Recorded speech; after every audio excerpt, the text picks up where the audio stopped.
Don's Paano TV. malaman kung tapat sa'yo ang jowa mo? Number 1, pumapayag siya na i-post yung picture nyo sa social media. Hindi yan matatakot na mag-post ng mga picture nyo sa social media dahil wala siyang tinatago. Yung makikita mo na talagang naka-public yung post niya, hindi naka-private. Dahil kung naka-private yan, bahala ka dyan na mag-overthink. Dahil hindi naman yan matatakot na ipakita sa publiko kung wala siyang tinataguan, di ba? Pangalawa, malaya kang gamitin yung mga gadget niya. Alam naman natin sa panahon ngayon, karamihan ng mga sumasakabilang bahay ay nag-uumpisa yung pangangaliwa nila gamit yung mga cellphone nila. Kaya kung malaya kang gamitin yung mga gadget niya nang walang tanong-tanong, tapos sinasabi niya sa'yo yung password at hindi siya nagtatago ng isa pang cellphone, matik yan, mahal ka talaga niya at seryoso talaga siya sa'yo.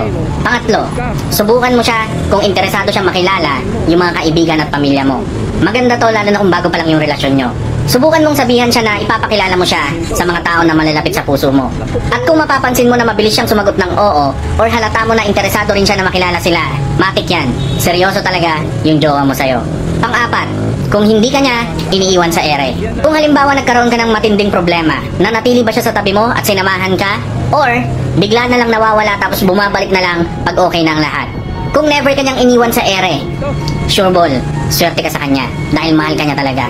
Pero kung bigla na lang siyang hindi nagpaparamdam at lagi niyang ginagawa yan sa'yo, negative yan. Panglima, huwag mo siyang i-text or tawagan. Para matest mo kung mahalaga ka talaga sa kanya, dapat huwag yung laging ikaw yung nagte-text at tumatawag. Kaya itigil mo muna yung laging pagsisend sa kanya ng hi, ano gawa mo, kumain ka na ba, pigilan mo yung sarili mo be, chill ka lang. Tapos pansinin mo kung kukontakin ka ba niya or hahanapin ka rin ba niya kung hindi ka nagparamdam sa kanya. Para makita mo kung interesado rin ba talaga siya na makausap ka o nakakausap ka, 'di ba?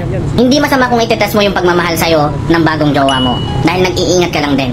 At syempre, ayaw mo masaktan, 'di ba? Dahil sa totoo lang, madali lang talagang sabihin yung salitang I love you. Pero hindi mo alam kung totoo talaga yung sinasabi niya sa'yo or joke-joke lang, 'di ba? Kaya kung nakita mo sa kanya yung isa or higit pa sa mga nabanggit ko sa video na to, swerte ka dyan sa jowa mo.